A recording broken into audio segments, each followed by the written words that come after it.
O dupla Grenal não tá bem no Brasileirão. O Grêmio 15 dias sem vencer e o Internacional 40 dias sem vencer. Que coisa, Tá hein? complicado. Que coisa. E o futebol caiu demais. Olha, do Grêmio principalmente caiu. O do Internacional já vem nessa sequência ruim, né? É um futebol uniforme pra baixo, dá pra dizer. E o jogo do Inter, que foi o primeiro, que foi no sábado contra o Corinthians, a gente já esperava um time misto. Entrou em campo o Rocher, o Vitão e o Depena, dá pra considerar titulares. Mas depois, no segundo tempo, entrou 5 titulares. O Johnny, o Valência, o Alan Patrick, o Wanderson e o Arangues. O Renato Augusto fez a 12 minutos o gol do Corinthians. Teve um empate com o Bruno Henrique, né, o estreante, dá pra dizer, em gols, né, iniciando uma partida. A contratação nessa janela de transferências. Depois teve o pênalti lá no segundo tempo, a 40 do segundo tempo.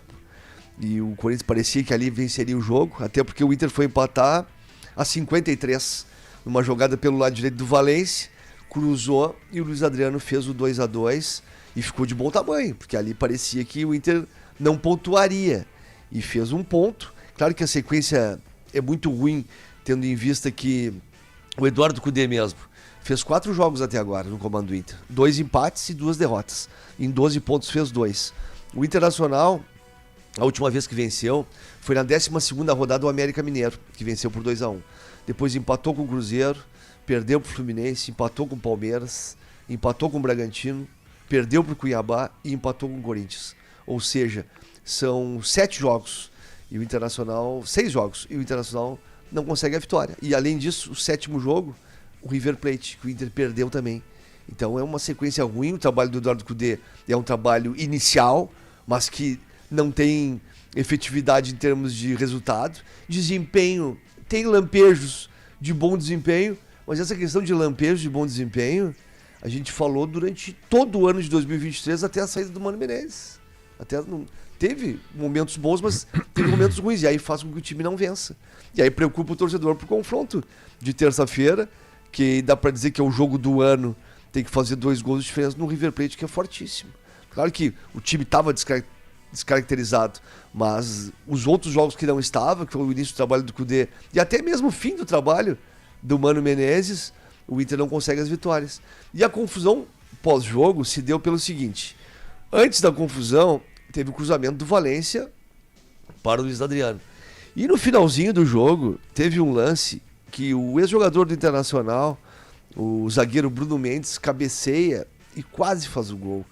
E o Luiz Adriano cobra o Valência porque ele não subiu, ou subiu pouco. Ali foi que começou a história.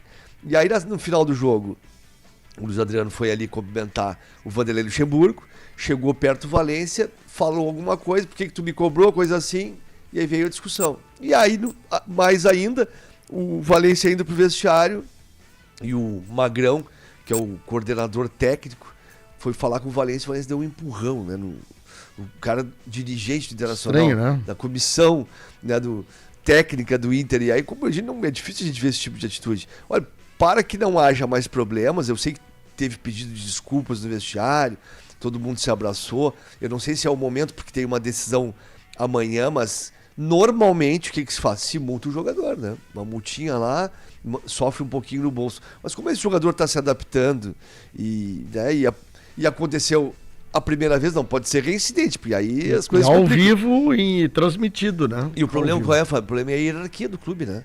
O clube tem a hierarquia. O Magrão é o cara que comanda o vestiário lá, juntamente com o vice de futebol, com o próprio presidente, com o treinador, comissão técnica. O que técnica. será que o cara disse, né, Flávio Toim? Não, eu acho que perguntou alguma coisa pra ele, o que houve ali com o Luiz Adriano, né? Porque essa brabeza, sei lá, e ele não gostou e empurrou o dirigente. É complicado. Mas, né, ele ajudou, porque a jogada do gol do Internacional de empate foi uma jogada que ele coloca na cabeça do Luiz Adriano. O Fábio Santos ali se descuidou, bem como outro jogador que estava na cobertura, e ele subiu em cima o Luiz Adriano subiu em cima do Gil ali e fez um gol bem no cantinho e deu um alívio, né, pro torcedor colorado, porque senão seria mais uma derrota. E para fins de tabela de classificação, o que fica pro Internacional? Fica a manutenção ali, 12º lugar, com 24 pontos, apenas 6 vitórias, isso que complica um pouco, porque é o primeiro critério de desempate. O Inter tá assim, 6 vitórias, 6 empates, 6 derrotas. Fez 16 e tomou 20. tem um saldo negativo de 4, essa questão ruim do Internacional, e 44% de aproveitamento. Esse recorte que eu faço sempre aqui, dos últimos 5 jogos, dos últimos 15 pontos de disputa, o desempenho é muito fraco. O Inter dos últimos 15 pontos fez apenas 3. É muito pouco no Campeonato Brasileiro.